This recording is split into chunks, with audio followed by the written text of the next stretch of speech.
नमस्कार दोस्तों, हाजिर है एक बार फिर से आज की बड़ी और ताजा खबरों के साथ। बस आपसे निवेदन है, कृपया वीडियो को लाइक कर दें, चैनल को सब्सक्राइब करें और घंटी बटन भी दबा दें। ये पहली बड़ी खबर है। पीएम मोदी ने ऋषभ पंत की मां को किया फोन। एक्सीडेंट के बाद जाना क्रिकेटर का हाल। आपको बता दें कि पीएम नरेंद्र मोदी ने सड़क हादसे में घायल हुए भारतीय क्रिकेटर ऋषभ पंत के जल्द स्वस्थ होने की कामना की। उन्होंने ऋषभ पंत की मां से फोन करके उनसे हालचाल जाना। ऋषभ पंत उस समय बाल बाल बच गए जब उनकी लग्जरी कार शुक्रवार तड़के दिल्ली देहरादून राजमार्ग पर एक डिवाइडर से टकराने के बाद उसमें आग लग गई। 25 साल के ऋषभ पंत को सिर, पीठ और पैरों में गंभीर चोटें आई हैं, लेकिन उनकी हालत फिलहाल स्थिर है। प्रधानमंत्री नरेंद्र मोदी ने क्रिकेटर ऋषभ पंत की मां से बात की। फोन पर बातचीत के दौरान पीएम मोदी ने ऋषभ पंत के स्वास्थ्य के बारे में जानकारी ली। आपको बता दें कि उन्होंने ऋषभ पंत के जल्द स्वस्थ होने की कामना की है।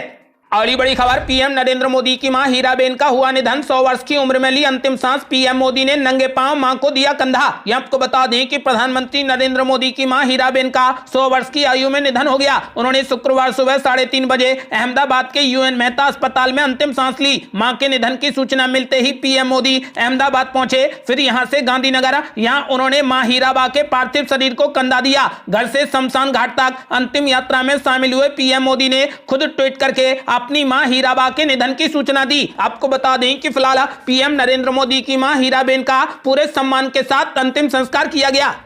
अगली बड़ी खबर, भारत जोड़ो यात्रा ने बदल दी राहुल गांधी की छवि। 2024 के लिए कांग्रेस ने की बड़ी तैयारी। ये आपको बता दें कि कांग्रेस के लिए यह साल हार के साथ शुरू हुआ था, लेकिन खत्म जीत पर हुआ है। पंजाब में आपसी कलह से उपजी कड़वाहट और रणनीति की गलत गणना ने आम आदमी पार्टी को पंजाब में सत्ता में आने में मदद की, जिससे कांग्रेस के लिए राजनीतिक परिदृश्य एक विकल्प बन गया। हालांकि पार्टी को गुजरात में देर से एहसास हुआ, जहां पर 2017 के अपने प्रदर्शन के विपरीत कांग्रेस पार्टी भाजपा के लिए एक कमजोर विपक्ष के रूप में सिमट कर रह गई। हालांकि हिमाचल में मिली जीत ने कांग्रेस को थोड़ी उम्मीद दी और खुशी दी। इससे पता चला कि क्षेत्रीय नेताओं और स्थानीय मुद्दों पर ध्यान केंद्रित अभियान काम कर सकता है, लेकिन इसने राहुल गांधी की चुनाव जीतने की क्षमता पर भी सवालिया निशान लगा दिया, क्योंकि वो पहाड़ी राज्य से दूर रहे, जबकि उनकी बहन प्रियंका गांधी वाड्रा, जिन्होंने चुनावों का प्रबंधन सूक्ष्म रूप से किया और बड़े पैमाने पर प्रचार किया, को अब गांधी के रूप में देखा जा रहा है, जो चुनावी जीत सुनिश्चित कर सकती हैं। लेकिन राहुल गांधी, जो कि भारत जोड़ो यात्रा पर हैं, पार्टी के लिए उच्च बिंदु और प्रेरक शक्ति बने हुए हैं। यात्रा का पहला पड़ाव 26 जनवरी को कश्मीर में खत्म होगा। यह तो पूरे तरीके से साफ हो गया है कि राहुल गांधी के लिए कांग्रेस पार्टी ने बड़ी योजना तैयार की है। आपको बता दें कि 2024 चुनाव के लिए पीएम मोदी को टक्कर देने के लिए राहुल गांधी के लिए कांग्रेस पार्टी बड़ी रणनीति तैयार कर रही है। अगली बड़ी खबर, यूपी में राहुल गांधी की भारत जोड़ो यात्रा का रूट है मास्टर स्ट्रोक। टेंशन में सपा, आरएलडी और बीएसपी। ये आपको बता दें कि राहुल गांधी की भारत जोड़ो यात्रा की इस समय पूरे देश में चर्चा है। तमिलनाडु के कन्याकुमारी से निकली यात्रा दिल्ली पहुंच गई है। 3 जनवरी तक इस यात्रा को रोका गया है। जनवरी के पहले हफ्ते में राहुल गांधी की यात्रा पश्चिमी उत्तर प्रदेश के गाजियाबाद के लौनी पहुंचेगी, जहां से बागपत, शामली और कैराना आएगी। कैराना में राहुल गांधी की अगुवाई में पद यात्रा होगी। इसके बाद यह यात्रा 6 जनवरी को हरियाणा में पहुंचेगी। पानीपत, करनाल, कुरुक्षेत्र और अंबाला होते हुए 12 जनवरी को पंजाब पहुंच जाएगी। लेकिन यात्रा का दूसरा चरण जब शुरू होगा तो राहुल गांधी, कांग्रेस और समूचे विपक्ष की भूमिका आने वाले वक्त में लोकसभा चुनाव 2024 की एक तस्वीर खींचेगी। इसके साथ ही उत्तर प्रदेश में विपक्षी एकता का भी कड़ा इम्तिहान होने वाला है। उत्तर प्रदेश में बीजेपी साल 2014 के लोकसभा चुनाव के बाद से लगातार अपना जनाधार मजबूत करती जा रही है। कांग्रेस की ओर से यूपी की सभी विपक्षी पार्टियों को शामिल करने का न्योता भेजा गया है। फिलहाल सपा, आरएलडी और बीएसपी तीनों प्रमुख इसमें आने की मंशा नहीं जता रहे। समाजवादी पार्टी के प्रमुख अखिलेश यादव ने साफ कहा कि उनको अभी तक कोई भी आमंत्रण नहीं मिला। उत्तर प्रदेश में भारत जोड़ो यात्रा का जो रूट तय किया गया है, दरअसल इसी ने तीनों पार्टियों को सोचने के लिए मजबूर कर दिया है। शामली, कैराना और बागपत के जिन इलाकों से यह यात्रा गुजरेगी वे मुस्लिम बहुल इलाके हैं। पश्चिमी उत्तर प्रदेश में मुस्लिम वोट बैंक चुनाव में एक अहम किरदार निभाता है। खास बात यह है कि पश्चिमी यूपी में इस वोट बैंक पर सपा, आरएलडी और बहुजन समाज पार्टी तीनों ही दावा करते हैं। ऐसे में राहुल गांधी की अगुवाई स्वीकार करके इस यात्रा में शामिल होने का मतलब है कि अपने ही वोटों पर कांग्रेस को स्पेस देना। समाजवादी पार्टी के अध्यक्ष अखिलेश यादव से जब इस यात्रा में शामिल होने के बारे में पूछा गया तो उनका जवाब था कि उनकी पार्टी की विचारधारा अलग है। बीजेपी और कांग्रेस एक ही सोच वाली पार्टी हैं। वहीं सपा के साथ साथ आरएलडी नेताओं ने भी इस यात्रा से अभी तक दूरी बनाए रखने के ही संकेत दिए हैं। अगली बड़ी खबर, कांग्रेस के दिग्गज नेता कमलनाथ ने कर दिया बड़ा ऐलान। बोले राहुल गांधी होंगे 2024 में प्रधानमंत्री पद का चेहरा। ये आपको बता दें कि राहुल गांधी साल 2024 में प्रधानमंत्री पद का चेहरा होंगे। ये बात कांग्रेस के वरिष्ठ नेता और मध्य प्रदेश के पूर्व मुख्यमंत्री कमलनाथ ने कही है। उन्होंने भारत जोड़ो यात्रा को लेकर राहुल गांधी के नेतृत्व की सराहना की। कमलनाथ ने कहा कि राहुल गांधी 2024 के लोकसभा चुनाव में विपक्ष का चेहरा ही नहीं बल्कि प्रधानमंत्री पद का चेहरा भी होंगे। उन्होंने पीटीआई भाषा को ईमेल के माध्यम से दिए गए साक्षात्कार में यह भी कहा कि राहुल गांधी सत्ता की नहीं बल्कि जनता की राजनीति करते हैं। ऐसे नेताओं को देश के लोग खुद ब खुद सिंहासन पर बैठा देते हैं। कमलनाथ के मुताबिक दुनिया के इतिहास में 3500 किलोमीटर से अधिक की पैदल यात्रा किसी भी व्यक्ति ने नहीं की है। भारत देश के लिए इतनी शहादत किसी परिवार ने नहीं दी है जितनी कि गांधी परिवार ने दी है। कमलनाथ ने कहा कि राहुल गांधी सत्ता की राजनीति नहीं करते हैं, वो जनता की राजनीति करते हैं और जो जनता की राजनीति करता है जनता उसे खुद ब खुद सिंहासन पर बैठा देती है। हाल ही के दिनों में यह पहली बार है जब कांग्रेस के किसी वरिष्ठ नेता ने यह कहा है कि अगले लोकसभा चुनाव में राहुल गांधी प्रधानमंत्री पद का चेहरा होंगे।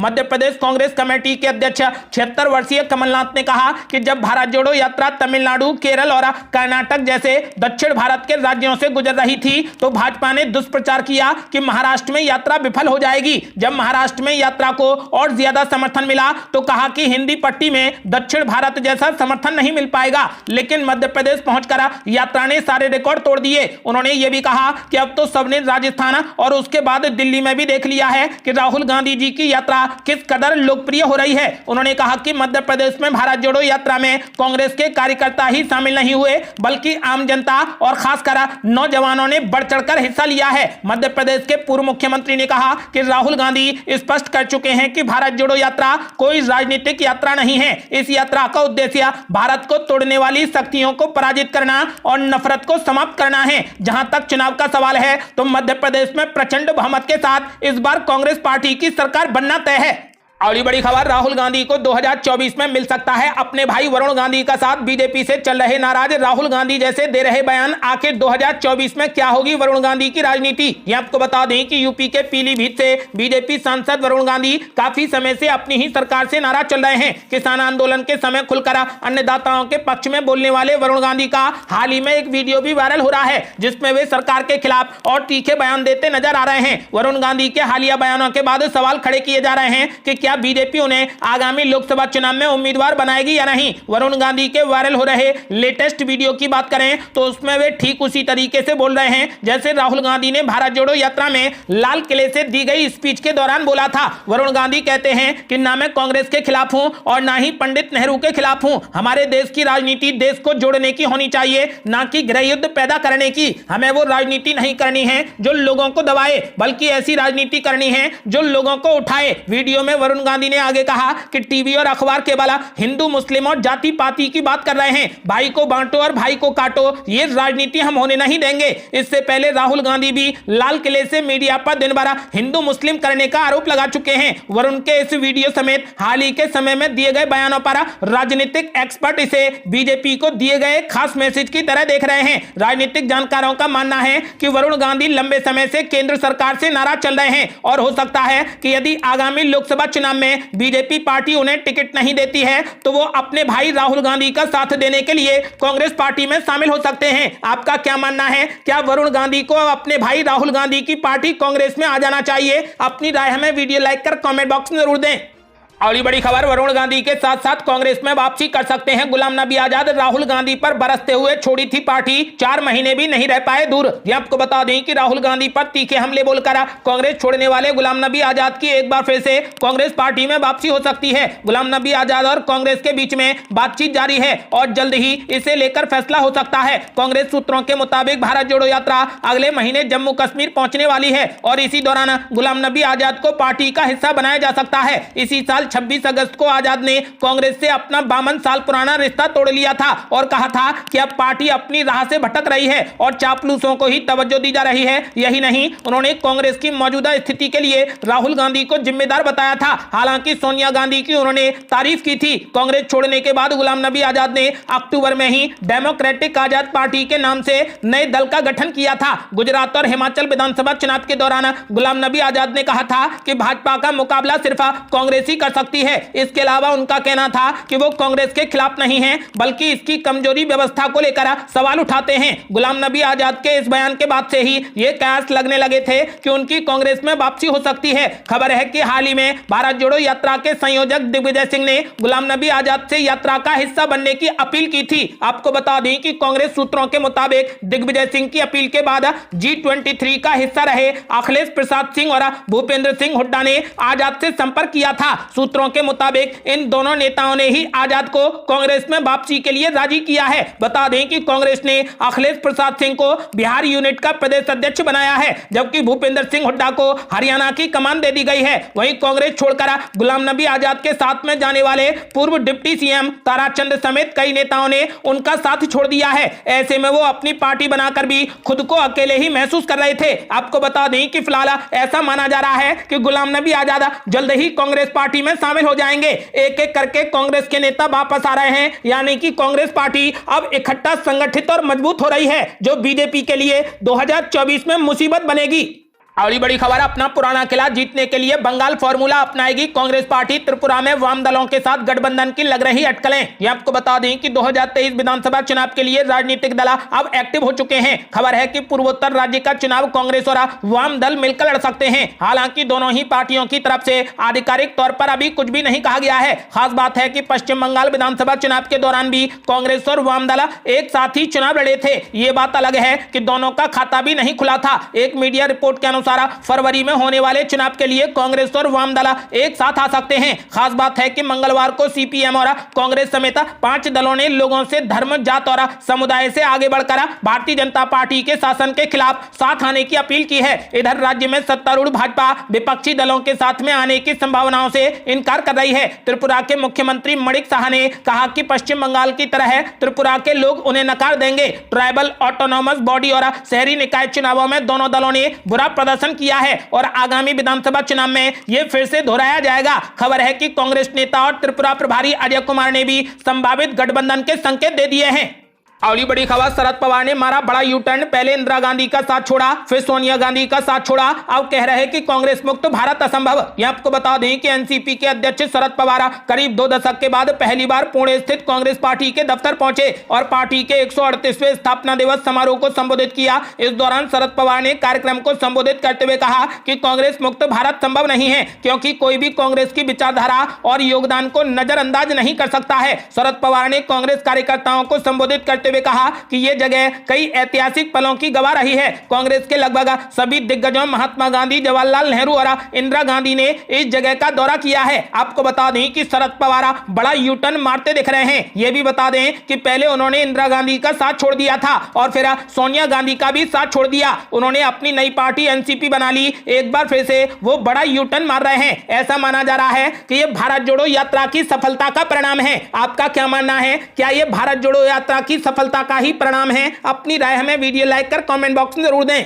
अगली बड़ी खबर, कांग्रेस नेता शशि थरूर ने कांग्रेस को बताई बड़ी चुनौती। कहा भारत जोड़ो यात्रा तो सफल रही, लेकिन क्या वोट जुड़ पाएंगे? ये आपको बता दें कि कांग्रेस नेता शशि थरूर ने कहा कि राहुल गांधी के नेतृत्व में पार्टी की भारत जोड़ो यात्रा को लेकर लोगों की व्यापक पैमाने पर प्रतिक्रियाएं आई हैं, लेकिन इसे वोटों में तब्दील करना पार्टी के लिए बड़ी और अगली चुनौती है। ये स्वतः नहीं होगा। शशि थरूर ने हाल ही में मल्लिकार्जुन खड़गे के खिलाफ कांग्रेस अध्यक्ष पद का चुनाव लड़ा था, लेकिन वो चुनाव हार गए थे। शशि थरूर ने कहा कि उनकी पार्टी को 2024 के आम चुनाव में चुनौती पेश करने के लिए अन्य दलों, विशेष रूप से क्षेत्रीय दलों को साथ लेने की आवश्यकता होगी। उन्होंने कहा कि उनका स्वयं का मानना है कि राहुल गांधी का जिस तरीके से लोगों द्वारा स्वागत किया जा रहा है वो उनकी छवि के लिए बेहद लाभकारी होगा। उन्होंने यह भी कहा कि अब इसे वोटों में बदलना अगली चुनौती है।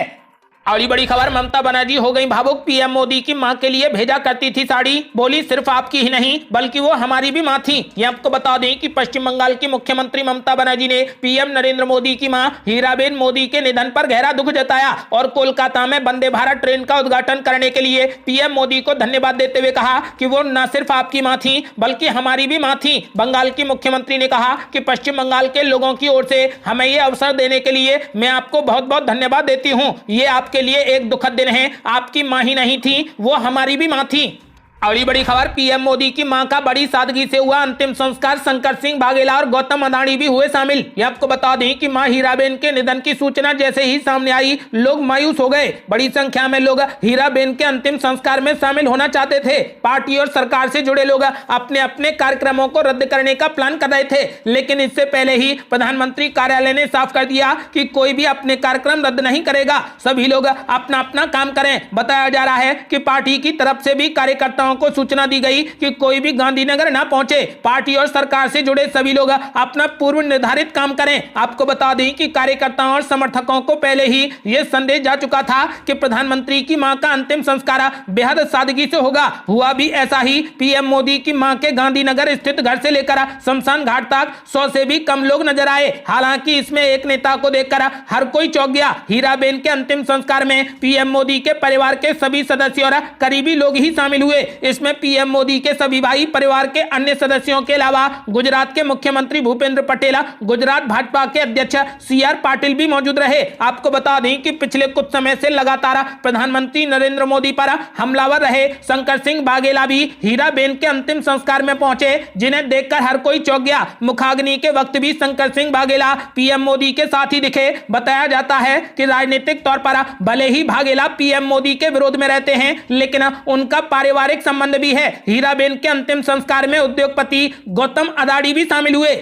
अगली बड़ी खबर, देश में पड़ रही कड़ाके की ठंड, कड़कड़ाती ठंड में होगा नए साल का जश्न। ये आपको बता दें कि भारत में विभिन्न राज्यों में कड़ाके की ठंड पड़ रही है। इस बीच मौसम विभाग ने अगले हफ्ते के मौसम को लेकर कड़ी चेतावनी जारी की है। इसके मुताबिक अगले 4 से 5 दिन तक उत्तर पश्चिम भारत के मैदानों में घना कोहरा छाया रहेगा, यानी नए साल का जश्न कड़कड़ाती ठंड में बीतने का अनुमान है। आपको बता दें कि अगर बात करें कोहरे की, तो 31 जनवरी से 4 जनवरी के बीच में उत्तर प्रदेश, पंजाब, हरियाणा, चंडीगढ़ और दिल्ली के कुछ हिस्सों में घना या अत्यधिक घना कोहरा रह सकता है। इसके अलावा उत्तरी राजस्थान में 31 दिसंबर से 2 जनवरी के बीच में कोहरे की यही स्थिति रहेगी। देश के अन्य हिस्सों की बात करें तो असम, मेघालय, नागालैंड, मणिपुर, मिजोरम, त्रिपुरा के कई हिस्सों में अगले 2 दिनों तक घना कोहरा छाए रहने का अनुमान है। वहीं दिल्ली, पंजाब, हरियाणा, चंडीगढ़ में 1 से 3 जनवरी और उत्तर प्रदेश में 4 जनवरी को घना कोहरा पड़ेगा। ये थी अब तक की बेहद बड़ी खबरें। आपका क्या मानना है? क्या राहुल गांधी 2024 में प्रधानमंत्री बन पाएंगे? अपनी राय हमें वीडियो लाइक कर कमेंट बॉक्स में जरूर दें। ऐसी ही ताजा और न्यू अपडेट जानने के लिए हमारे चैनल को लाल बटन दबाकर सब्सक्राइब करें और घंटी बटन भी दबा दें। जल्दी मिलते हैं बड़ी अपडेट के साथ। तब तक के लिए जय हिंद, जय भारत।